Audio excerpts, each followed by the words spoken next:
Thank you. It just amazes me once again the diversity and the quality of all the short films throughout all the short programs. I really highly recommend you checking them all out if you have yet to. It gives me great pleasure to introduce from Imagine Touch. We have Jodee and Sofya, the filmmakers of Imagine Touch. Thank you so much for being here.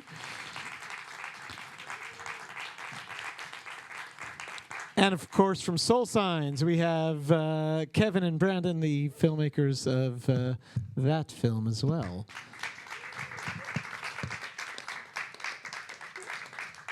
And I get to make room for Anita Hollander, who will lead this conversation. Thank you, Anita.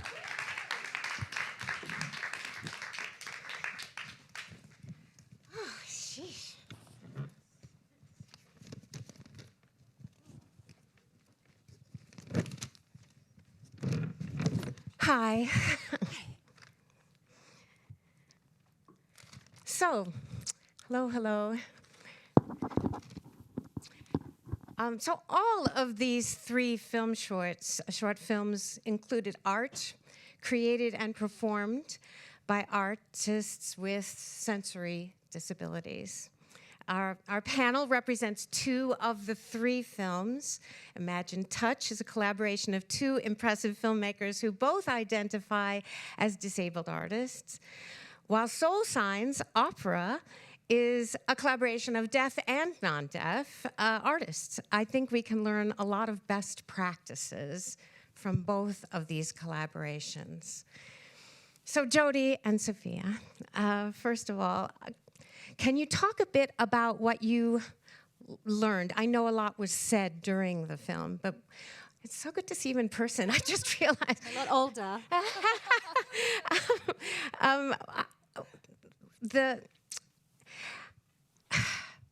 What you learned in working together as artists who identify as disabled outside of what we just witnessed in the film.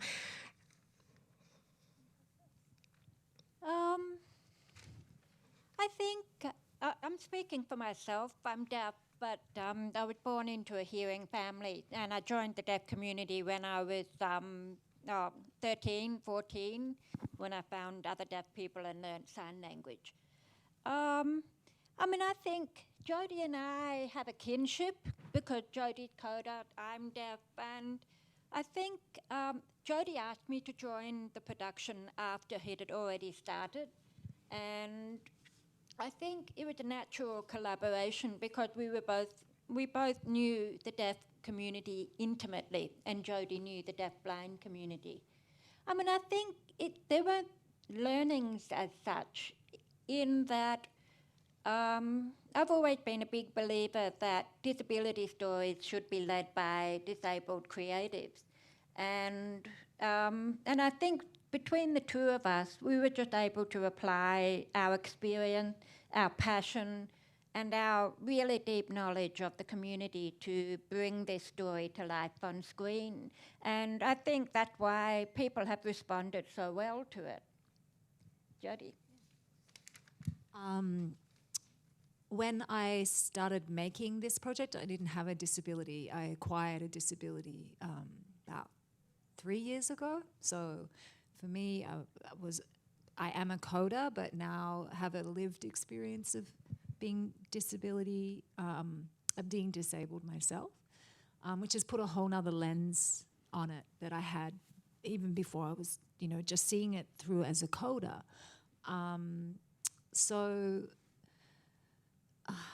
I guess what I understand now is different to even 3 or 4 or 5 years ago, I guess. But, just to acknowledge that Heather and Michelle aren't here with us because of the exorbitant cost. So I just wanted to acknowledge them.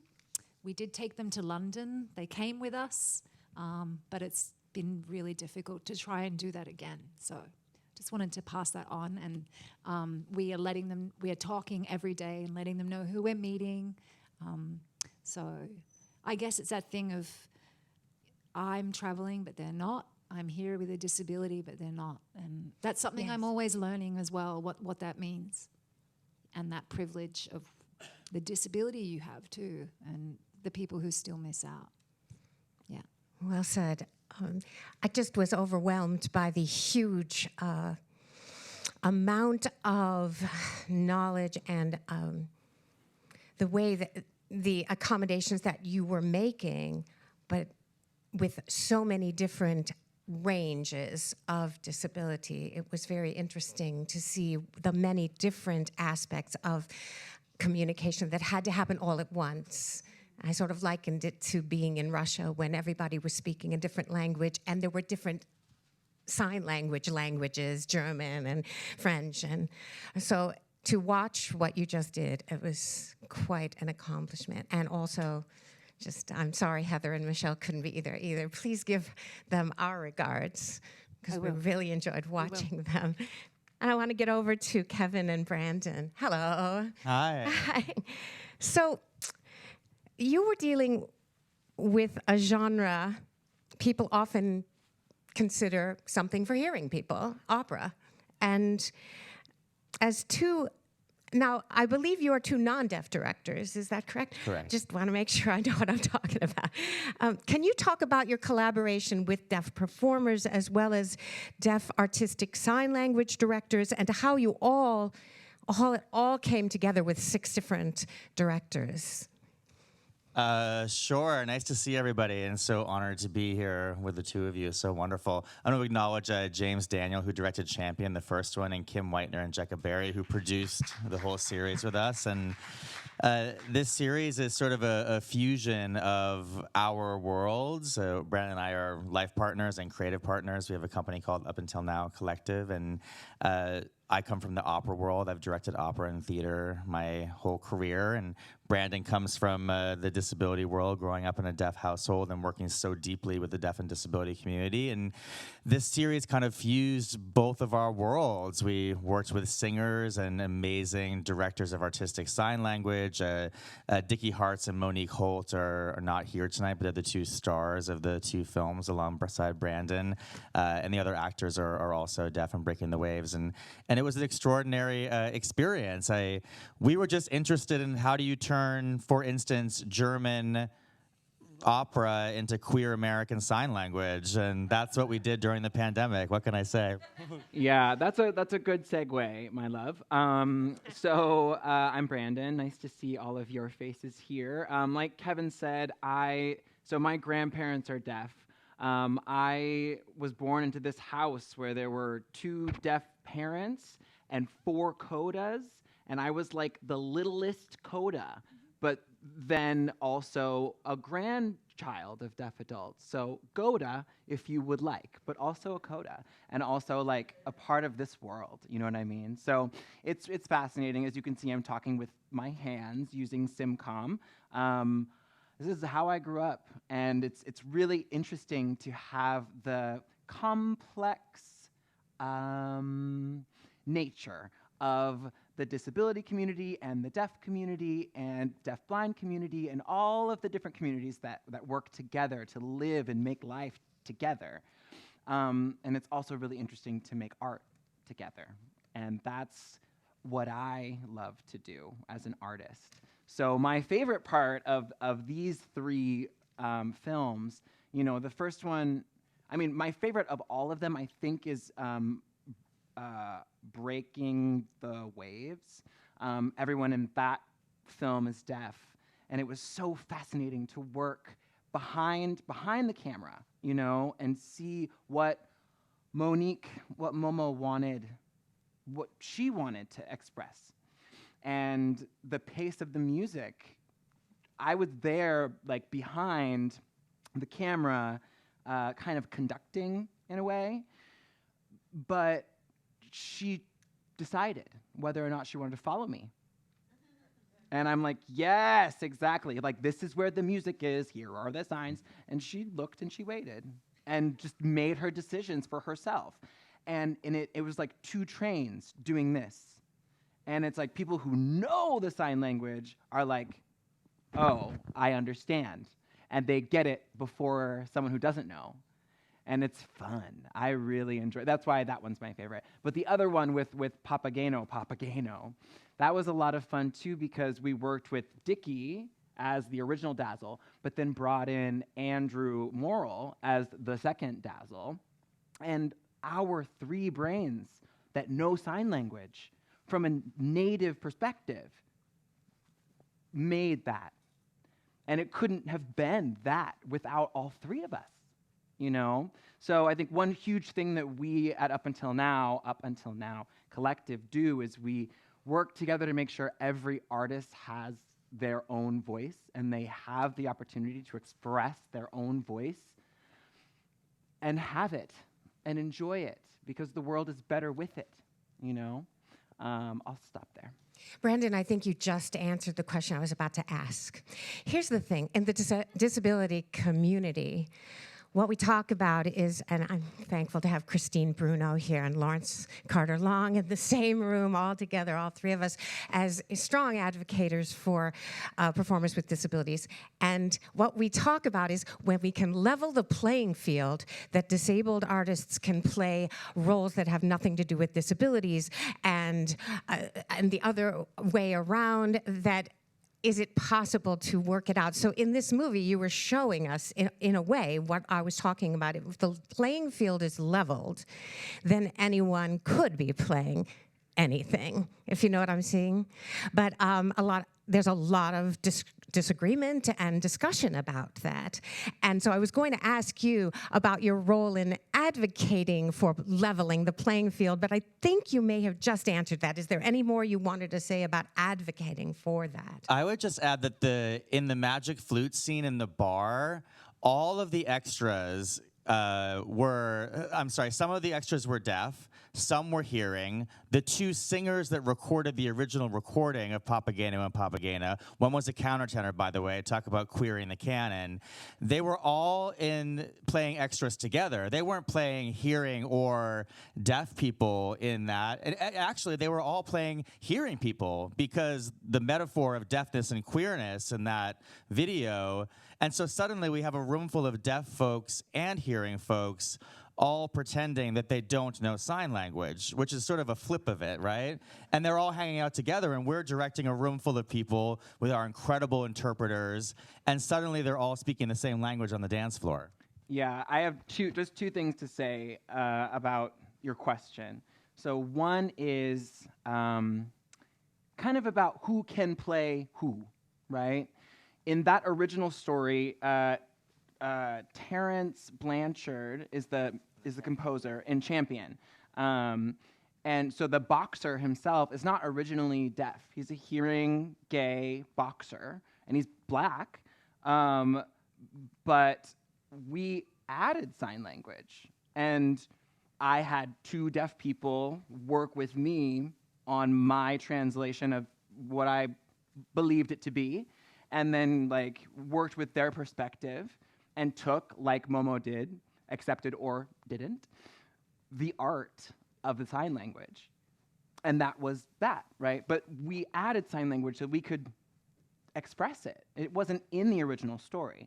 There's that. And then the other thing is in Papageno, the translation was so fascinating because it starts in German, right? So it's German lyrics, and I had to look up 5 different English translations of German opera to English, and then translate that into a gloss of ASL, which meant I had to write the poem, an ASL poem, and then show the ASL poem and the English gloss to the two Dazzles.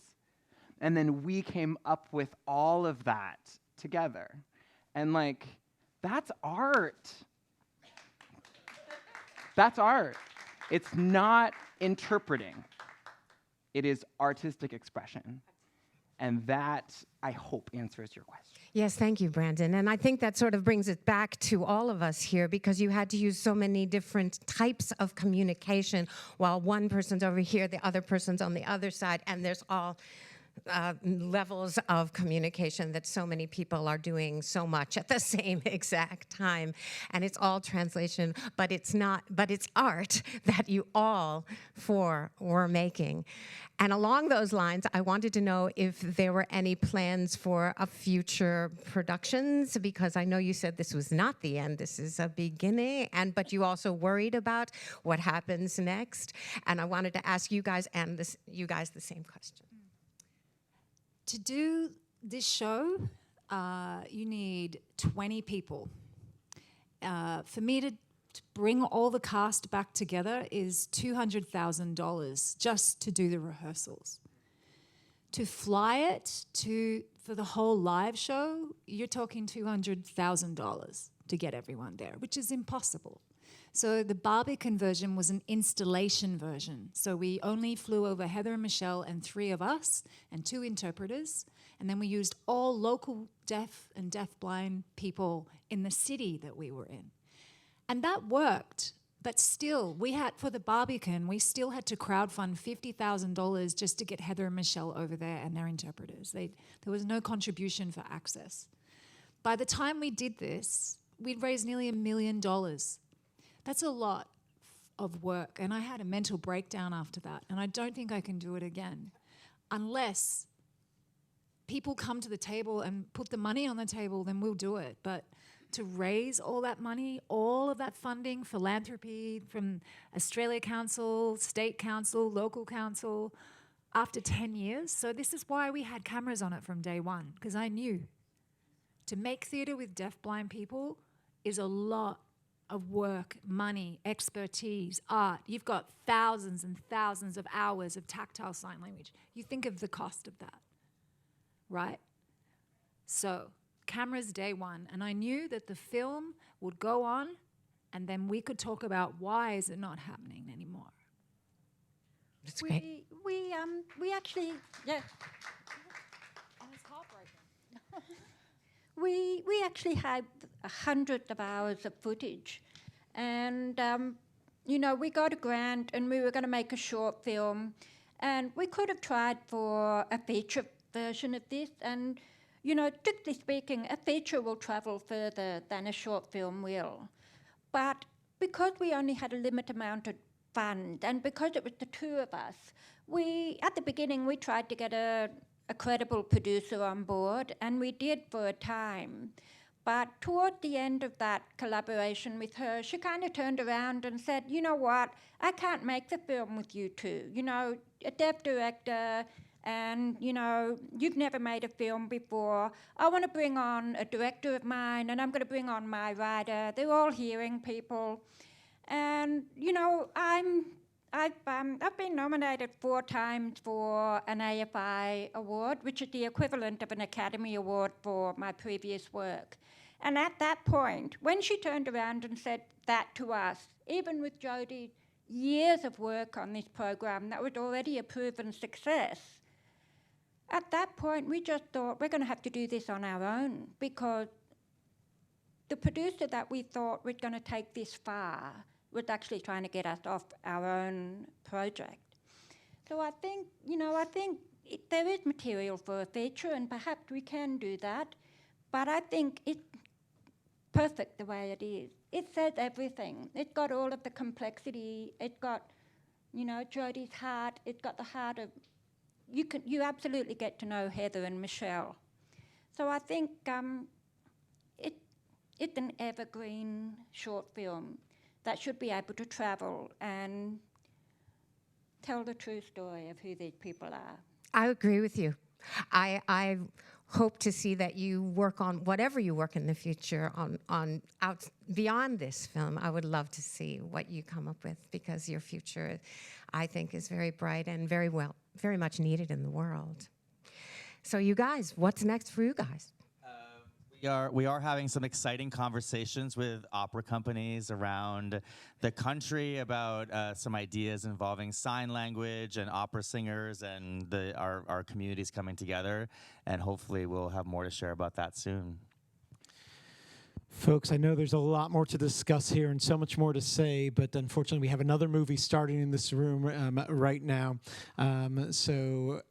I do urge you to continue the conversation. Folks, maybe you could go up to the lobby and you could continue the conversation in the lobby. The next film up here at starting as soon as possible is Shadow. I urge you all also to come back for that. You're welcome to stay seated if you'd like to stay for Shadow, a fantastic film. And then that's followed at 8:15 by Being Michelle. Much more coming this week. Please join us for more. Thank you.